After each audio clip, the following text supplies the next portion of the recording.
Hello and welcome everyone, I am Madals and this is another StarCraft 2 England cast. Now today, I have got a game between frostSwarm, the red Zergler in the top right position, and LiquidSea, the new member of Team Liquid, and he is playing as a blue Terran in the lower left position. The map is Daybreak, and it is a TvZ. Now, what can we expect from these two players? Well, it's LiquidSea, I reckon we're going to see a 1 Rax command center opening. frostSwarm, almost certainly we'll see a 15 hatch 16 pull type build. That is the current metagame for TvZ, and if either of them go anything different than that, it will obviously mean exciting times. Now, obviously, what can I say? If I do cough or sneeze at all during this cast, I do apologise. I'm struggling a bit with a cold today and like a sore throat and stuff, so apologies if I do just start dying.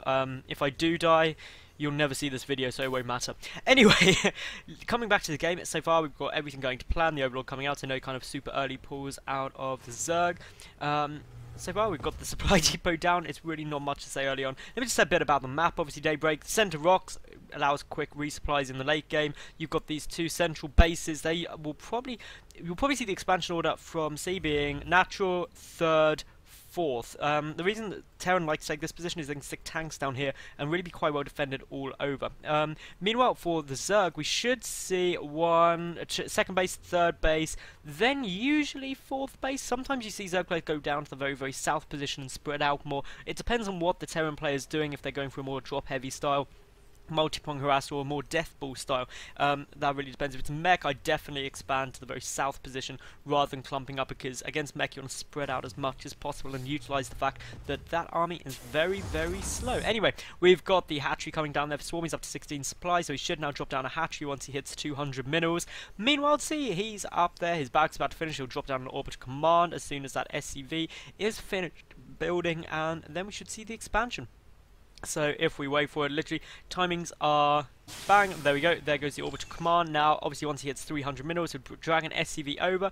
There it already is on its way, ready to go and make that command center at the natural. So all the openings are going exactly as I would expect. No gas yet from frostSwarm, and again I don't think we'll see that too soon. C will probably chuck down his gas, probably 2, as well, relatively quickly, to be honest, because the typical follow-up to going for the 1 Rax command center is you then get a factory, a reactor Hellions into a starport with a Banshee, with a tech lab, obviously, and then you basically harass at the back and the main base with the Banshee, Hellions at the front, and laugh as the Zerg player struggles to deal with it.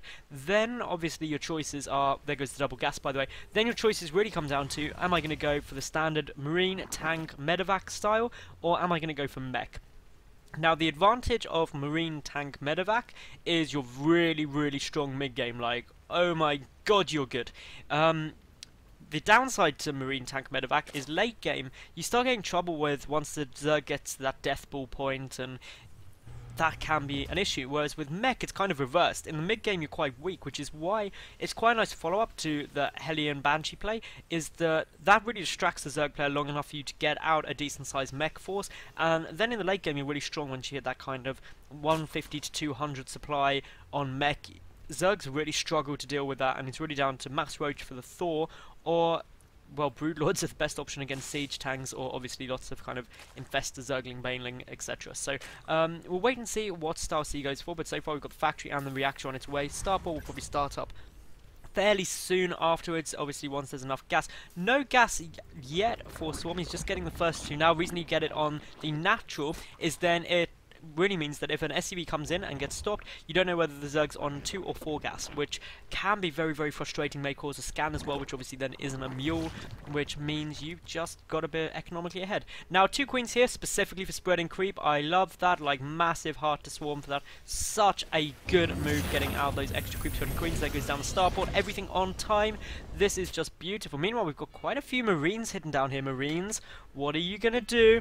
That's a bunker. You're going to deny that third base for as long as you possibly can, aren't you? See, that is precisely what you should be doing. That is nice play right there. We've got Zergling speed on the way. The tech lab coming down for C on that for that starport. That drone is just like, nah, you ain't expanding down here. We can have that bunker done any second, and those queens will not get there in time. Look at how slow queens are off creep. It's just actually quite sad. Meanwhile, we've got the Hellions coming out. That tech lab's done. The big question is, will we see go for smoke, or will he not go for Cloak?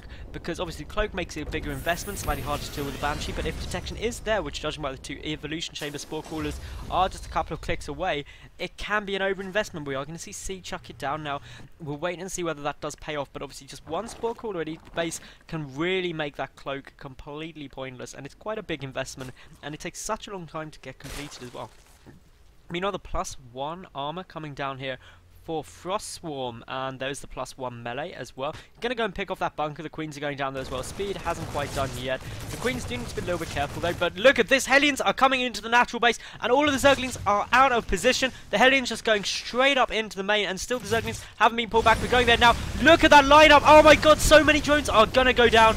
This is already doing massive amounts of damage for just 4 Hellions. They are kind of getting cornered though, need to be careful. So many Zerglings have been forced to as well for frostSwarm, trying to deal with that bunker, that actually it could be problems, and all of the Zerglings are getting picked off, and for the moment only 1 Hellion has gone down, a second will fall, but 2 more are still alive. They could start going for drones yet again. The Banshee is on its way over as well now. This is going to cause problems because, well, 9 workers already been killed. That does mean C is ahead in the worker count.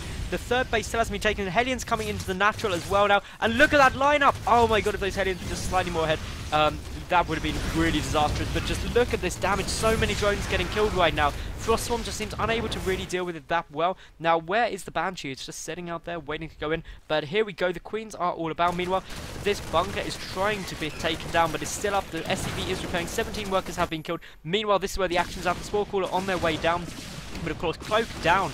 And now that Banshee is going to basically have 3 pickings for as long as it takes that Spore Crawler to finish, but unfortunately the Spore Crawler is now up, so will pull back, has made 5 kills though. The bunker down at the 3rd. Meanwhile, behind all of this, let's just take a look at what he's doing. He's getting a 3rd command center up. He's grabbing on additional barracks, that double engineering base, so he will be getting the 1-1 infantry upgrades.